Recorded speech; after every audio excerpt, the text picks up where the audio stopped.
your hands together if you would, and welcome to the stage, the No Speed Limit Band. Hey folks, Stoner here with the Upstate Music Channel, here with the podcast, episode 2, with Dan from Dixiana, No Speed Limit, Rope in the Wind, Kasem Top 40, and about 7 other bands, I think. But is that all of them? Yeah, as far as I know. Right now. Dixiana. Now you're not an original member, right? No. I've been following those guys since I was knee-high to a grasshopper. I got a story about that. Yeah, my dad and a mutual friend of his and Phil Lister used to work together, Buddy Brock. Buddy wrote a couple of songs in Nashville, made it big. About to say, I know that name. Why do I know that name? Wrote a couple songs for Aaron Tippin. You Got to Stand for Something. Ain't Nothing Wrong with the Radio. Tracy Bird, Watermelon Crawl. That was the. Yeah. There was another guy that wrote. I can't remember his name. There's the co-writer on that that's from around here too. So yeah, and with those two being friends, Buddy was like, "Hey, I got a guy, that you need to meet, musician, this, that, and the other." It turned out it was Phil. So they become good friends, the three of them, all down through the years. And at the ripe old age of 10, I decided I wanted to be a drummer. Well, actually 9. So I got hooked up, and at the time, Mark was actually playing the drums. This was way back in the Country Master days, before he moved to bass. So he actually taught me how to play. We stayed, in touch down through the years, and Dixiana would come into town, and even while they still had their store open and this, that, and the other, well, once they moved to Nashville, everything just kind of separated. Oh, yeah. Well, then this thing called Facebook come along, and Phil was the first one to pop up on there. So, I hit him up, friend request. He accepted this, that, and the other. A little while later, Mark showed up, hit him up.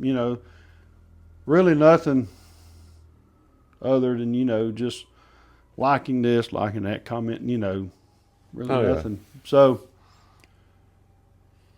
fast forward, I guess about 2.5 years ago, No Speed Limit was actually looking to add some original songs. So we were all kind of banging our heads against the wall, and I was like, well, I know a guy that might have a few songs.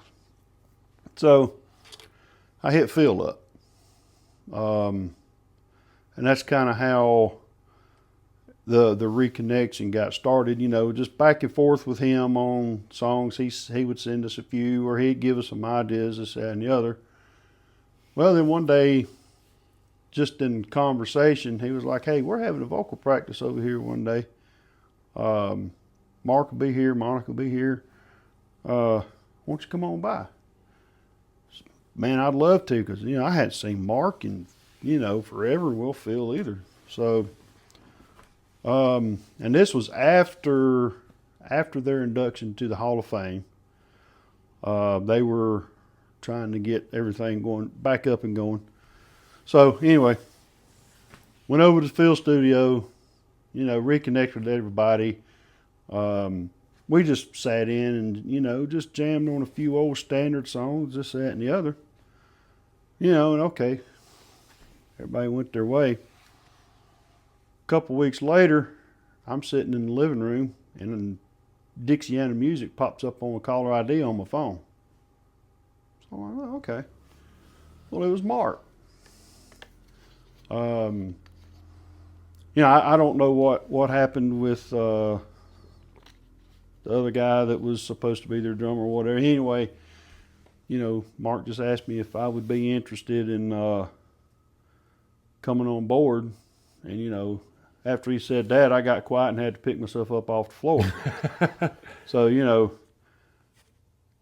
again, these guys you look up to. Oh yeah. You know, as a young musician and coming up, you know, you look up to them. You know, It's Phil's music. I mean, they're exactly. So, you know, and then, you know, it was a couple weeks. You know, they had a couple of the shows lined up. Did a rehearsal. You know, I'm shaking like a leaf on a tree walking in rehearsal. I mean, cause you know, hey, this is Dixiana. You can't mess that one up. You know, and I of course knew Mark, knew Phil, knew Monica, but the other two guys I didn't know was Paul Metz on guitar and Roy Costner on keyboard. So, you know, just nervous the whole time, and still get nervous every time I play with those guys because you know they're like up here, and I consider myself like down here with them. I know they would probably say different, but anyway, so that's how that come about. And in relation to that, that's kind of how everything rolled into the Casey Kasem experience. Now you got that job through the okay. Yeah, because Roy. He's the one with the voice. Is he the one that does the like almost imitation, or who's the one that does the Casey Kasem voice? No, that's Howard Hudson. Okay. From Love and Hudson in the Morning. That's him. If that's I got another story about him. If it's the same guy, I think it is the same guy because I used to take karate back in the '80s, and I think I may have punched him in the face. Not if it's the same, and I'm 99% sure it's the Hudson guy from the Love and Hudson show. But I will have to ask him. He took karate. Actually, ask him if he took karate at Ray Thompson's in the '80s. Okay. And also in the '80s. And here's my Dixiana story. Phil's music there in Malden. Mm-hmm. You know, I wanted to play bass as a kid, and my mom took me up there, and I thought it was Mark for years that I bought the bass from, but it was another guy, and another story with that. But anyway, it was like 87, 88, somewhere around that time frame, and the Eat 'Em and Smile album from David Lee Roth had just came out, and I went to see them in concert, and that's when I put the bass down. Nope.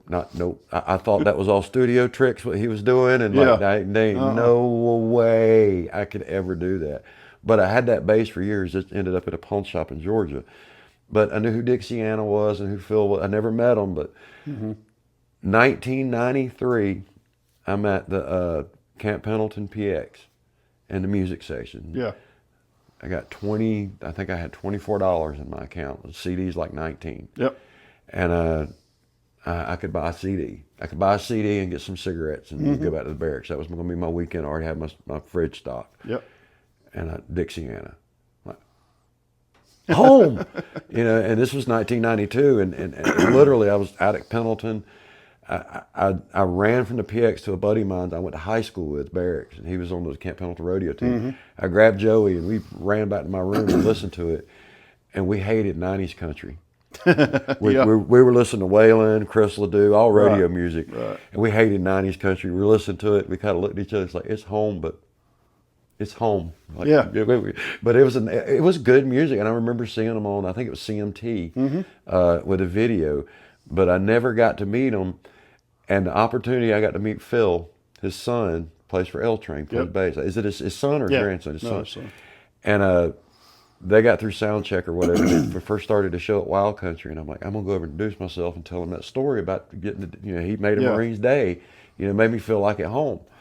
And that would be kind of cool if I was on the other end of that. And I was wanting to tell him that story, which you might hear it now. But Parker, I think his son's name is, had a malfunction. And wherever they're trying to fix it, and I didn't get to meet him. I got to talk to him for a second about cables, which were what, and backed off. And I'm like, I'm not gonna go introduce myself now. I'll wait. I'll figure. So I need to meet him one day just to tell him that story.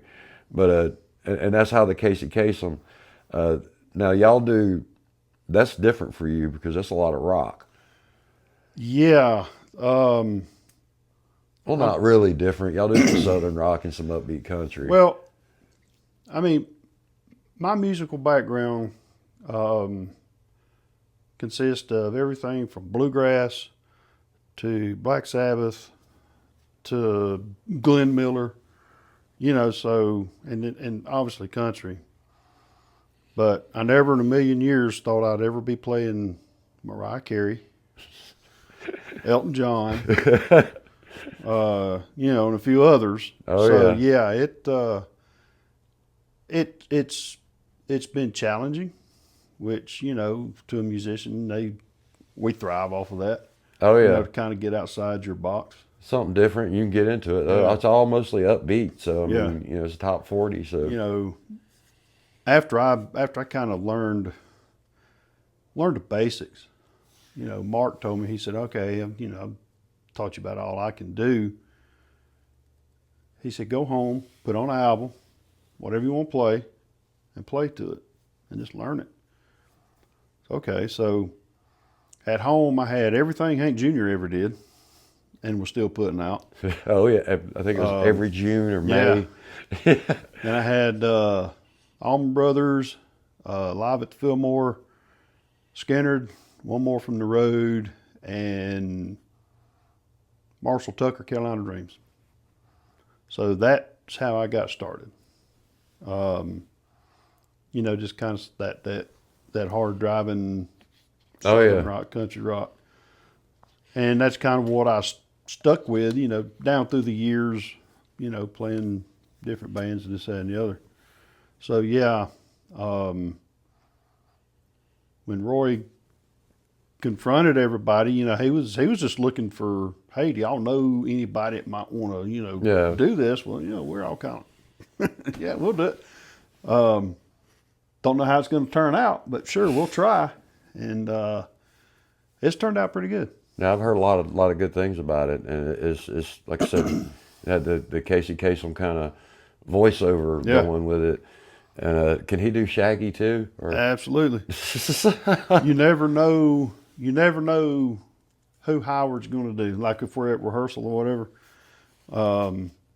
Yeah, he just comes up with some stuff, man. He keeps us on our toes. Oh yeah, if like I said, I'm pretty sure it's the same guy, but if he took karate, I think it was Upstate Karate or something like that in the '80s. It was Ray Thompson back in Simpsonville, and when he was on that, I think it was My 102. Because I remember like we were just kind of sparring. It wasn't like anything big or anything. I was like, I just hit a guy on the radio. And I remember telling my buddy that, and I'm like, I just hit a guy that's on the radio. Like, what do you? Yeah. But No Speed Limit. How did you end up meeting those guys? Okay. Long story. Myself, Jimmy Smith, guitar player, Phil Simmons, the bass player, were playing in another band. At the time, South 85. It was a female-led regional band. Anyway, health reasons, one thing or another, Tracy had to get out for a little while. So we decided to keep going. And a little while later, Matt come into the picture. He seen some stuff with us on Facebook or whatever. Anyway, he sent me a message. And so I hit him back. You know, I didn't really know much about him. I was like, well, you know, at this point, what we got to lose? And we were looking, you know, wanting to do something different. Mm-hmm. You know, other than just what all the other bands out here were doing. So, contacted him. And he's like, yeah, man, have you ever heard of Cross Canadian Ragweed, Stone on the Roo, Randy Rogers? And, you know, my jaw hit the floor. Because I've been listening to those guys. You know, thanks to, you know, satellite radio, streaming, this, that, and the other. So I'm like, yeah. So he's like, yeah, that's kind of the range of stuff I do. So I took it back to the guy and said, hey, you know, here's our chance to do something different. Red Dirt Texas country. It's what it is.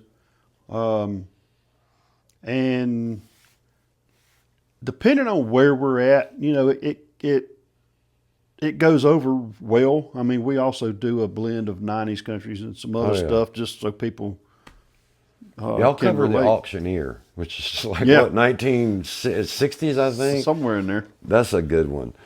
So, you know, that's what we wanted to do because I can't remember the name of the place. Anyway, we were somewhere setting up. No, we was on break. And the DJ literally played our next set list. That, So, that's kind of where we were thinking, okay, yeah, we need to do something different. So that's kind of where that come into play. And, like I say, I know that style of music's not real big out here, but it's funny, anytime, Randy Rogers comes to Greenville, he sells out. Ragweed came to Athens a couple of months ago, sold out. Stone of the Rue came to, I think the last time he was here, he come to Fall for Greenville a couple of years ago. Just packed out crowd.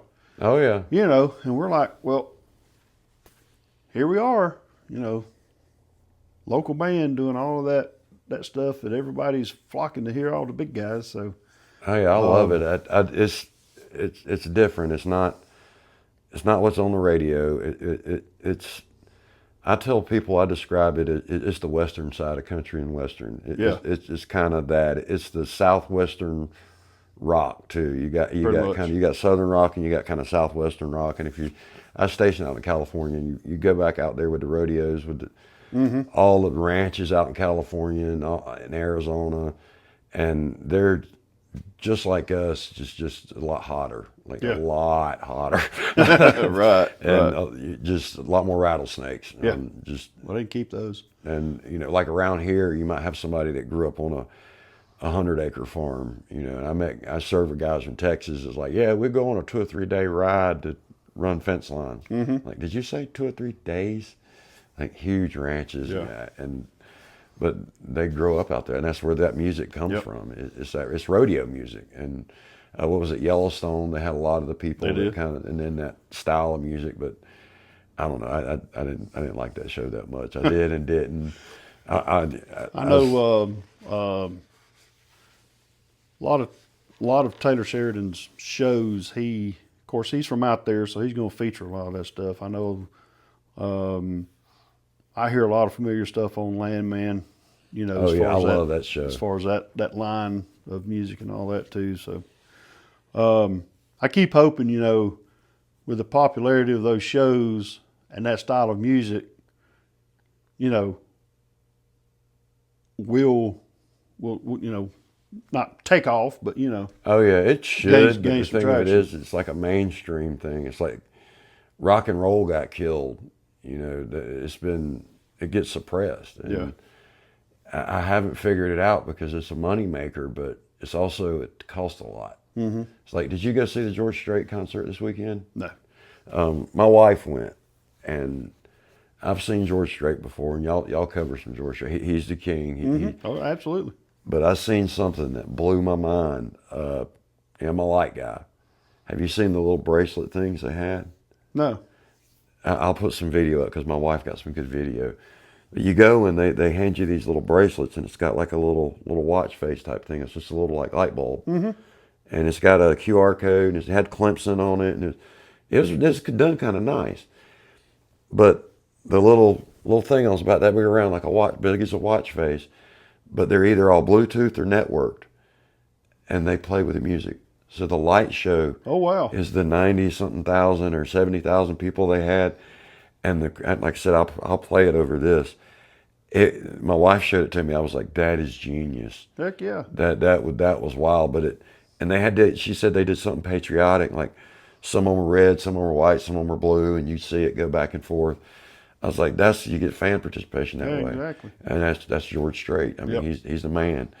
But now, Rope in the Wind, we got, wait a minute, we covered Dixiana, we covered Kasem, got No Speed Limit, let's cover, we kind of got your background in there too, so we got that. Yeah. But how did Rope in the Wind, how did you end up with them? Rope in the Wind, pretty much the same way as No Speed Limit. We were all part of another band. The female singer, Shanna, had to back out because of health reasons, one thing or another. And we decided, well, hey, we're just going to keep this thing rolling. Oh, yeah. And we have. I mean, we've got our core bunch, which is myself, Tim, Jamie, and Mike. Still in the band. We've added another guy, and we got Mark now on keyboards and vocals. So pretty much the same way, but we kind of just call that our just good time, turn it up, let's go band. Oh yeah, y'all do a lot of '90s country. Y'all Yeah, tell we y'all just- just up there having a ball. It's almost a freestyle jam band, country style. Y'all even do a set list when you go up. We try. That's just when I ask bands all the time, like, do you have a set list? And they, like, I don't care if you do. If you do, I want to say, I don't care Yeah. if you follow it. I just kind of want to know what you're playing. Yeah. And they're all like, oh, here you go. And I'm like, you don't have to, nobody follows it. No. Whoever's doing vocals might not feel like it. Whoever's doing guitar might not feel like playing that, and everything gets shifted. Yeah. So, I mean, it is what it is. But y'all, like, I've noticed that with y'all just jam. And y'all do a good job at it, too. And, Well, the thing is, after No Speed Limit has been up going, a lot of that music you got a lot of steel guitar in it. Well, at that time, Tim was tinkering with steel guitar, learning a little bit, and I'm like, hey, come on, join us. And no rehearsal, no nothing. Matter of fact, our first show with him was right up here at the Pickens Amphitheater. And he was with us for a while, and then Mike actually kind of came into the picture with the other band, and I think Tim just pretty much said, "You need him, not me." So Tim's filled in for him a few times when Mike couldn't make it, but so Mike and myself actually were bounced back and forth between the two bands, but so that's kind of how all that got started. and y'all cover, and both No Speed Limit and Rope in the Wind both have steel guitars. Mm-hmm. Two different steel guitar players. When everybody in the Upstate wants a steel guitar player, and y'all have got two of them. Two. For two different bands, it's Lucky. kind of the same, but not necessarily the same band, but y'all kind of intermix a little bit. Yeah. It's like an alter ego, but I think you and, Tim was. Well, Yeah, Tim was in the, was he? He was. He was in No Speed So Limit. now it's just Mike. Is Mike doing Steel and No Speed Limit now? Okay. Yeah. So because Tim was doing it. Yeah. Because I got, what was it, the rodeo show from a couple of years ago. Yeah, all the rodeo show and Powdersville pub stuff's all Tim. Oh, okay. Because I love that show because I have a problem with crowds, and there was thousands of people there, and they were like 100, 200 yards away. Yeah. And I was out there all by myself, except for y'all on the stage, and I'm out there filming like, this is cool. Because there's nobody. I mean, because when I looked around, I'm like, this is the largest crowd I've ever been in front of with anything. Yeah. And I'm like, wow. And we couldn't see none of it. It was just dark spotlights on us. So. And that was a good show, too. Y'all always put on a good show. But I didn't ask you about this before we came in, and I don't know if I can or not. But I remember hearing a story one of y'all told, and it's either Rope in the Wind or No Speed Limit. And it's got to do with Loretta Lynn. Mm-hmm. Okay, is this public? Is this a public story? Oh yeah, everybody. Okay, I want to hear this one. Go ahead. Everybody has to point out Crash, which is me. Jamie actually got us the gig up there at Loretta's ranch, playing Big Trail Ride up there. So y'all were playing at her house, Her ranch. her ranch. Yeah. It's in Tennessee. Yeah. Okay, in that Nashville area. Yeah. So anyway, it was Tim and I. We tag team driving up in the bus. He started out, and I finished out and got us up there the next day, or the day we were supposed to play. But anyway, got in there, and naturally, this ranch is huge. You're not going to walk from here to there. You got to have transportation. So anyway, the Friday before we left, we all wanted to, go tour Loretta's house, go down to the museum and all that stuff. Okay. So we all just got up that morning, loaded up on the bus, and drove through the ranch, get up there to the museum, did all that, and then was going to do the tour. Usually, the tour's only just a couple people, so they throw you on a golf cart, run you around, run up the driveway. So there were so many of us. The little girl's tour guide said, well, we can just drive your bus up there. Okay, well, I was driving, so drove around, and I'm looking at this. I'm like, okay, I can get in here.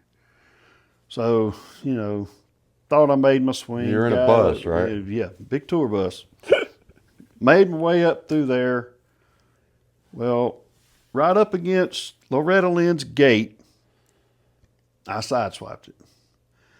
And I was going slow, and I heard metal. And I'm like, oh, God. And then all of a sudden, the bus stopped. I'm like, uh-oh. Tim's not thinking nothing of it because it was kind of going uphill. He said, we just bottomed out in the back, no problem. So I backed up, still metal crunching. I got over a little bit and got on up the driveway up top where her house was at. Popped their brakes, I jumped out. I went running around there, everybody else still on the bus. And I seen what happened. I was like, oh, man. So I walked around. I said, Tim ain't going to like this.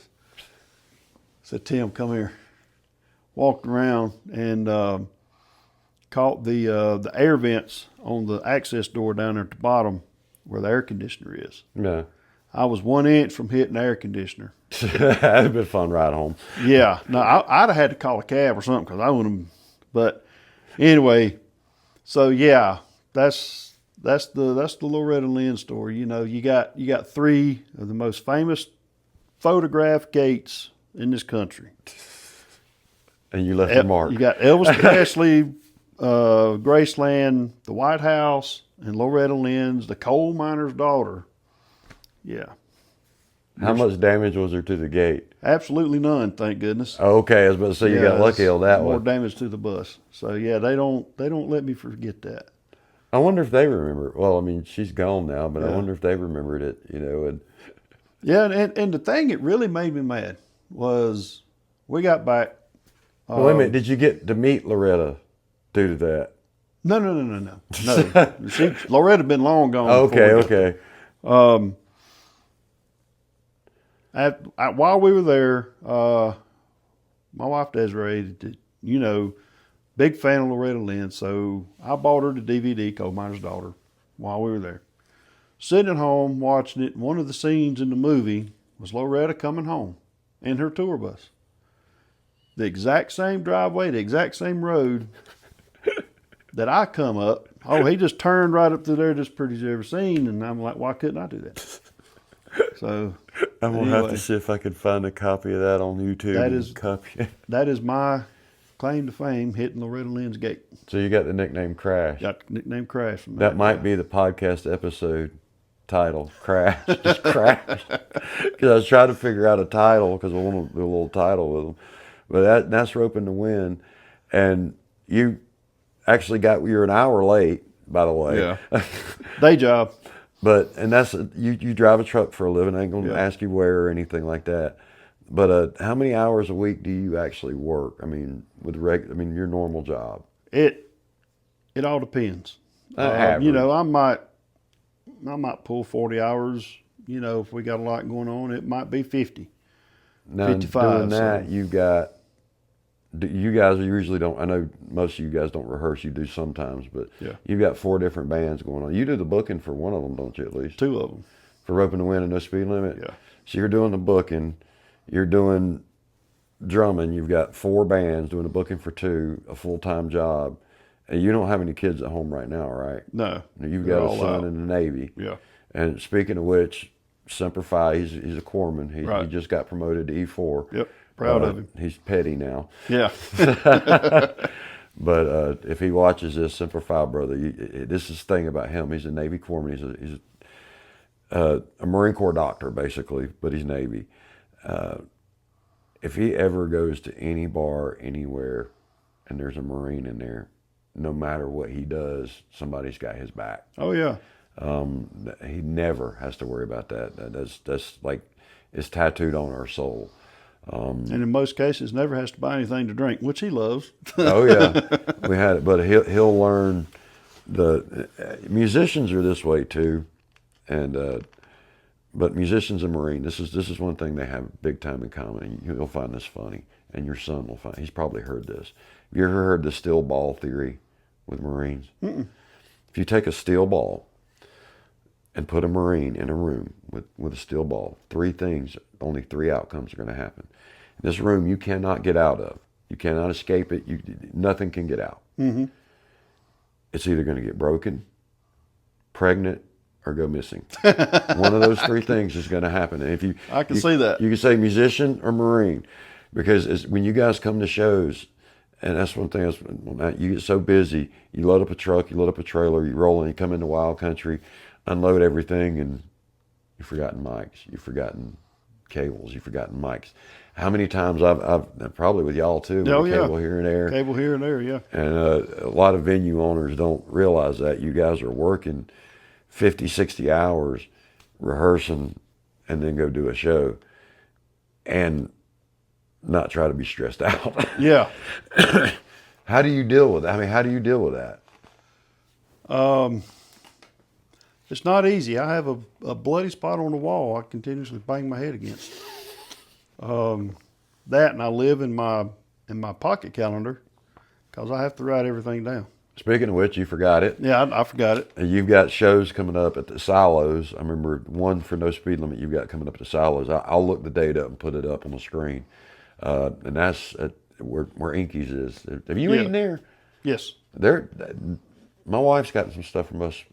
That place is good. Mm-hmm. I think that's like the main place at the Silos. It There's is. just a bunch of it's like a bunch of different food trucks and different things. Yeah. But that's in July, and y'all had the Azalea Festival. Yeah, No Speed Limit played the Azalea Festival weekend before last, and then we also did Abbeville Spring Fling this past Saturday. The rain actually held off for us. Rope in the Wind will be at the Silos and Easley this coming Saturday, excuse me. And then after If I get this episode out before that. yeah. Then after that, we'll actually be at the Ware Show's Catfish Festival. Rope in the Wind will be there. And then we've got other stuff just kind of scattered here and there throughout the end of the year. Because these past couple of years, especially since COVID, booking's been a nightmare. Oh yeah, that's what I was going to ask you about. How do you book? Just mainly Facebook Messenger, or just? It's kind of a drawn out process for me, because what I do is I'll find places on Facebook, or places that pop up. Well, the first thing I do is I investigate them. Yeah. Okay, what kind of crowds you got? What kind of bands do you book? Do I need to even bother? Because if you're a rock and roll club, there's no need in me messing with you. Then the next thing, you just try to find a contact. Most places have, you can hit them up on Messenger, or you can send an email.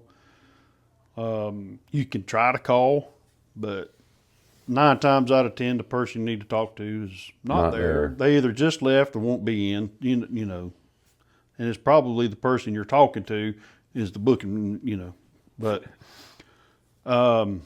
it's a drawn out process. I mean, it's a lot of, for me, it's a lot of, email, messenger. And if you do finally get to talk to somebody, the very first thing they're going to say was, email me something. And I want to say, check your email. You'll have 15 emails from me. So, you just kind of play the game. Okay, I'll email you today, and it'll be, look for this address. Yeah, okay. You send them again. Yeah, email me. Yeah, you email and then nothing. Between that and, most venues and even, townships or whatever, or festivals, the entertainment booking people change. You might make a contact with this person for, I'm going to use Pickens for an example. Okay, Pickens concert series. Okay, it's this person. You make contact with them. Well, okay, I haven't started yet. Hit me up, next month. Okay. Next month rolls around. They're no longer there. It's somebody else. So then you've got to go through that again. And then usually by the time you find out who that person is, they've usually got everything booked up, or they've got everything lined up. So it's you run into a lot of that, and especially since COVID and in South Carolina with this liquor liability.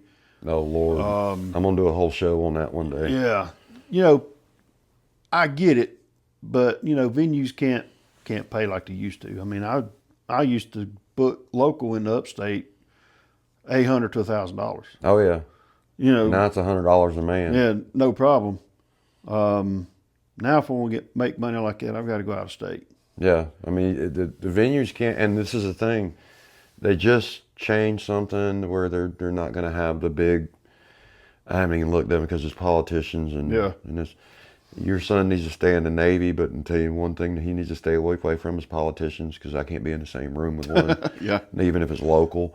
But there's so much of a mess with the liquor liability, and it's cost y'all. It's so many venues. Powdersville Pub closed down. There's so many venues closed down. Nobody can pay anybody.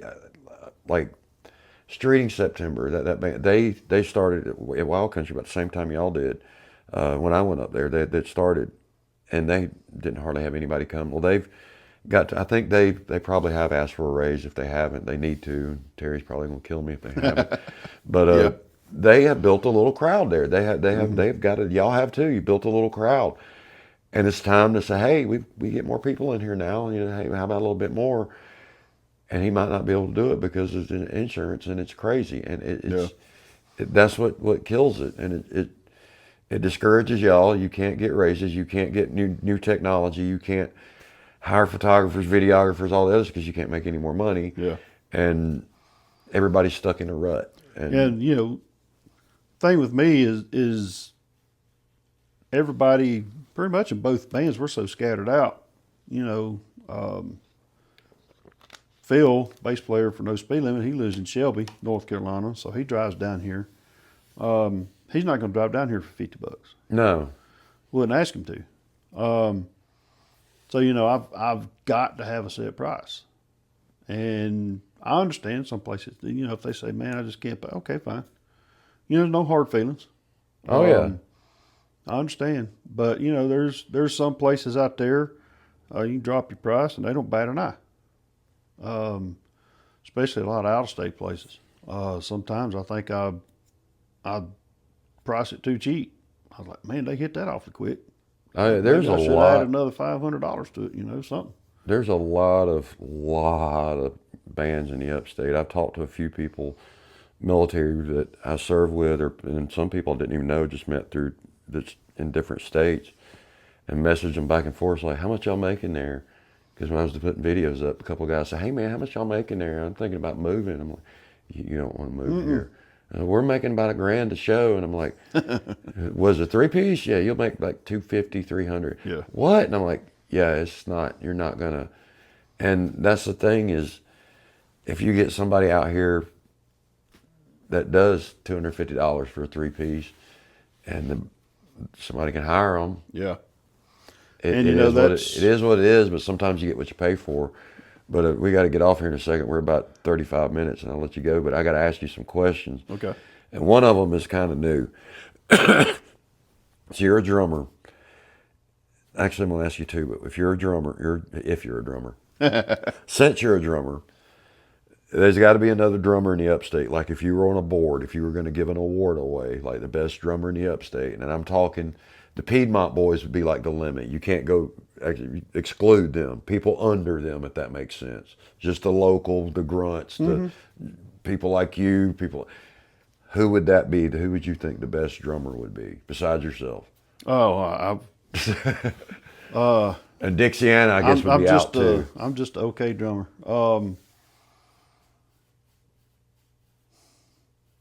I guess he kind of would be right on the line of what you're asking. That would be Big Tess Gerard.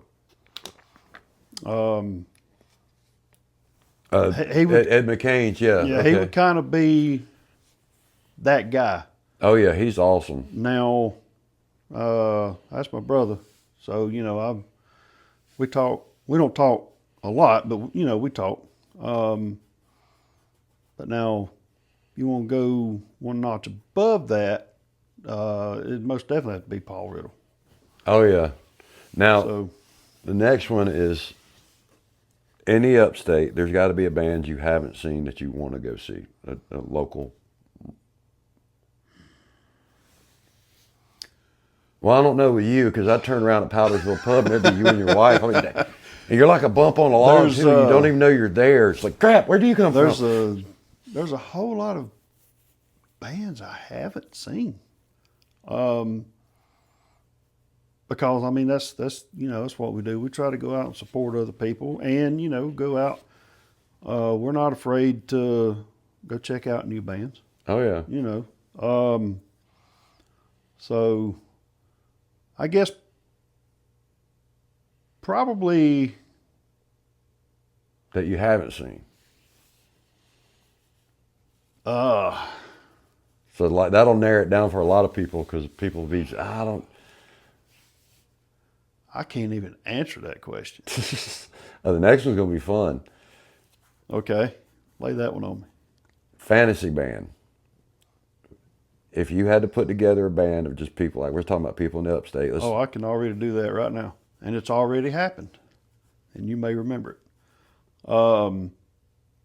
The core band is Jet. You got Joe Jones, Yeah. Eric Weiler, Tess Rourke. Now, Matter of fact, I have seen them. add to that, and this happened at Powdersville Pub. Yep. Tim Lee, Yeah. Tim's on my list. and then that night, I think Wanda Johnson was there, and was he the only other one? Yeah. So to me, that would kind of be. Now, I mean, that's kind of genre specific type Yeah. music. Well, this is just But- kind of like to be promotional, to kind of Yeah, so that, and I got to, then, anytime I go out, I see Tez playing, he's going to drag me up on stage. Sometimes I try to resist, and sometimes, it's a no, come on. So during that show, he called me up, and, I was just blown away. You got Joe Jones over here. I mean, just phenomenal bass player. And you got Eric. I've sat in with Eric a few times. Super, super nice guy. Great guitar player. Then you got Tim. Oh yeah, Tim's amazing. They're trading licks back and forth, and I'm just back here just slobbering all over myself. So I'm throwing water bottles. that would, to me, that's probably would be the fantasy band. Of local guys. But we're gonna get off here in a sec because we've been up for about 40 minutes. But this has been a good interview, man. It feels like it's only talked for 5 minutes or so, and I feel like we didn't even cover anything. We need to do this again. Absolutely. But check out No Speed Limit, Roping the Wind, and is it Casey Kasem Top 40? Y'all have a Facebook page like a band, or is it just a? No, we have a Facebook page. It's the Casey Kasem Top 40 Experience. Experience. There is another Top 40 Facebook page out there. Some foreign guy in California's got it. So ours is Experience. But one thing I want to say to you is you don't know what you've done for the Upstate music scene. Just with your videos. I mean, I know it started. That's where we met at Powdersville Pub. Yeah, I started doing lights. You get for therapy. I mean, you exposed a lot of bands to a lot of people that would have never That's what have happened. So that's what this podcast. I can't do the filming anymore, so we're gonna do this. So this is simple. We just sit down and BS. I can't say it because I've got a no cussing policy. But hats off to you for that. That's, thank you, man. That helps a lot. Oh yeah, I might get back into it one day with the filming part of it, but I won't be doing sound because that is, oh my Lord, that is a nightmare. Which I've got good sound. It's like throwing darts with your eyes closed, and sometimes it works, sometimes it don't. You can do the exact same thing and get different results. Right. And that's insane. But No Speed Limit, which Red Dirt, A Rope in the Wind, 90s Country, the Casey Kasem Top 40 Experience. Yep. And Dixiana. And Dixiana has, you don't have any songwriting credits, do you? No. In Dixiana, they've got the Waiting on the Deal to Go Down. I think that was the song that was, that I guess That was the one that launched them. Yeah, because that was the one I remember seeing on CMT, and that was the one we listened to because once we scrolled through the CD. Yep. And I remember, and don't take this the wrong way, I love country music, but I hated 90s country at the time. We loved Waylon, Chris Ledoux, Michael Mark Murphy. Oh, Lord, what was the other cowboy guy? There's several of them. I mean, just all the old stuff. And, you know, we're listening to it, and it's like, man, this is 90s country. Well, Dixiana is still putting out music. So it's, you know, it's not like they've gone away. Oh yeah, like I said, I want to meet Phil. He is, like you said, I've done a lot for music in the Upstate. That guy's done more for music in the Upstate than anybody. If you 1980, whatever, name it, Phil's Music. That's where everybody got their instruments. That's where just about everybody took them to get fixed. Yep. That's where you went and got tabs. You got your magazines to fit your drumsticks, everything you needed music-wise. Most people went to Phil's Music, and there was a music store in Simpsonville by the Waters Brothers. That was a little competition for like a year or two, but that was where you went. Yeah. And Phil Lister is the reason the Upstate is saturated with really good musicians. Yep. And that's who you need to thank, because he's the grandfather of everybody. Oh yeah. But we're going to get off here, man, and just one more time, tell them who you are and where to find all your socials. Well, name's Dan Patterson, the drummer for No Speed Limit Band. You can check us out on Facebook. Same thing with Rope in the Wind. Of course, Kasem Experience and Dixiana, all on Facebook, all the socials, web page, YouTube, you name it. Y'all got any wild country shows coming up? Rope in the Wind has some, but there again, I don't have my calendar. So, yeah, we have some coming up soon. Yeah, that's one of my favorite venues because of the historical thing there. Oh, yeah. If you didn't know, that's where Alabama started. I'm going to do an episode on that one day. I want to get Terry, I want to get him either in here or at Wild Country and talk to him, because I want to hear from a venue owner. Oh, yeah. But, man, I appreciate it, and Absolutely. I want to get some more band members up here, but I've got about 15 to schedule over the summer, so we'll be getting back with somebody. I want to get Mike up here. I want to talk to a steel guitar player and find out how those legs work, because that's the only drummers you use all. I'm going to say this before we get off. You use all four limbs. Yep. You're using all four limbs to hit. Steel guitar, you're using all four limbs and your knees. And your knees, yes. And hitting those. I didn't know that until Austin Tripp, the Cody Jinks guy that played at the pub. I'm like, what are you doing with your knees? And he showed me. I'm like, it's like whammy bars for your feet and your knees. Don't even try to figure it out.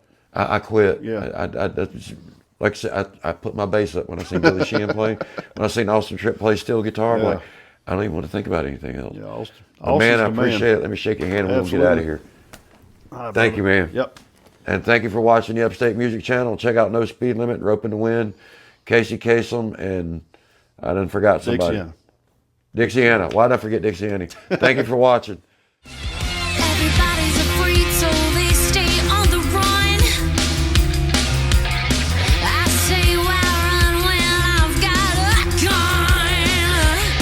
I found myself in this town, lost myself on a new ground. Can you say you're just running for the sun? I feel it too, yeah, you're not the only one. Oh, when the shallow dirt beneath your feet makes you think.